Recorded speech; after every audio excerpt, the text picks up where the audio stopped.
Are you struggling to get past the 7th fret on the mandolin? I know it can feel like uncharted territory up here, and if you don't have a surefire way to get from point A to point B, it can be pretty scary trying to work your way up there during a solo. But don't fret, pun intended, because I recently did a big live stream workshop on this very topic, and it was so much fun and people enjoyed it so much that I thought I'd distill the hits from that event into this video here. And by the way, don't forget to subscribe down below so you don't miss out on future events like this.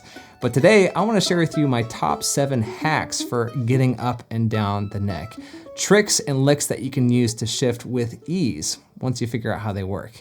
And to start off here, I think it's really important to be able to use open strings in a creative way to shift up and down the neck, starting with hack number 1, which is string bouncing.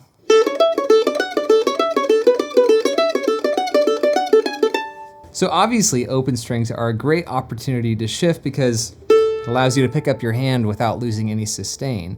And this string bouncing idea really takes advantage of that. And to do this, we're just gonna pick a single set of strings and apply a repeated pattern. Then bounce up or down the neck using an open string.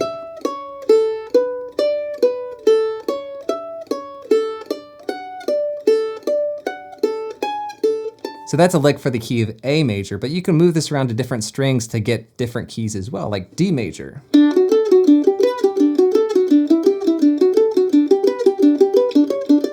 Or G major even.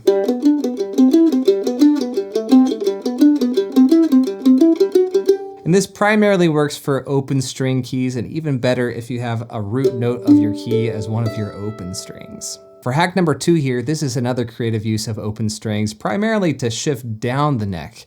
And I had a student of mine dub this the Wormhole Effect, and I love that, it's so fitting.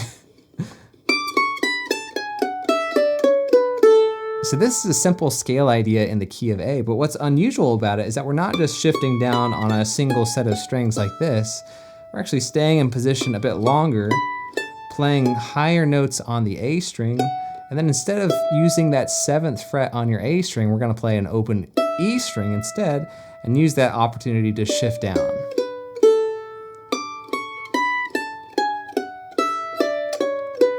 Creating that wormhole effect. You can use this idea in a more scale-like passage like that, or even with arpeggios like this.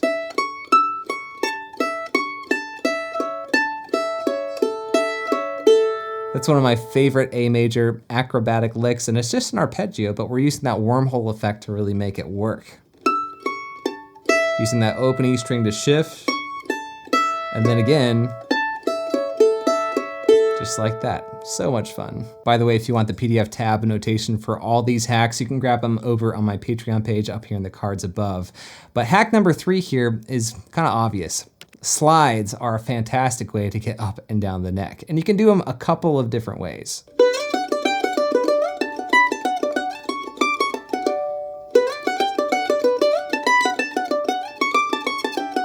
Did you catch the slight difference there? One set of slides I was using downstrokes, then on the other I was using upstrokes, and they're both equally useful for shifting up and down the neck.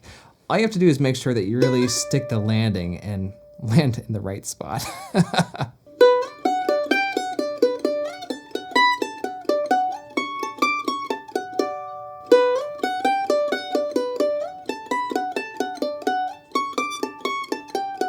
For hack number 4 here, let's check out some double stops and a few different ways to use them.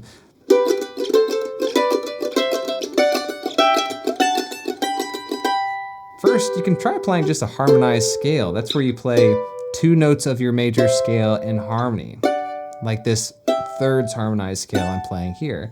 You can see it's a great way to get up and down the neck and get a nice sound. What's nice about using double stops to shift is that it's kind of more of a static motion with your left hand. You don't have to worry about moving all your fingers. You're just moving in these nice little modular chunks. Then hanging out there for a bit, adding some extra notes with your right hand, and then moving on to the next one. But that's not the only way to use double stops. Instead of thinking about them in a scale, you could also think about them in terms of a chord and play different combinations of the 3 notes of your triad to create some motion, like this.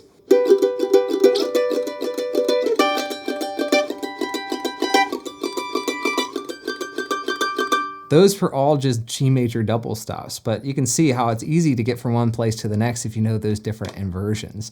And if you know double stops for other chords, you can connect them together in useful ways up and down the neck. Here's another fun mandolin technique for hack number 5, cross picking.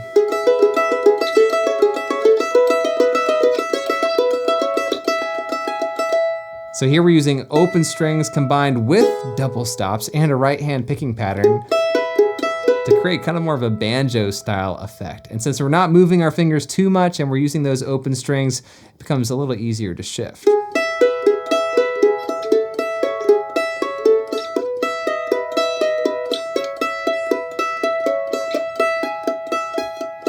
Even add some slides in there too.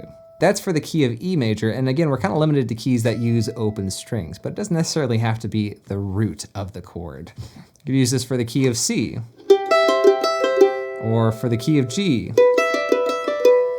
All sorts of possibilities. All right, so those first 5 are kind of like cheat codes, right? It's so easy to shift when you use open strings and double stops, but when it comes time to actually shifting without those, here are a couple other hacks to keep in mind. And the first is to use repeated octaves of arpeggios, like this.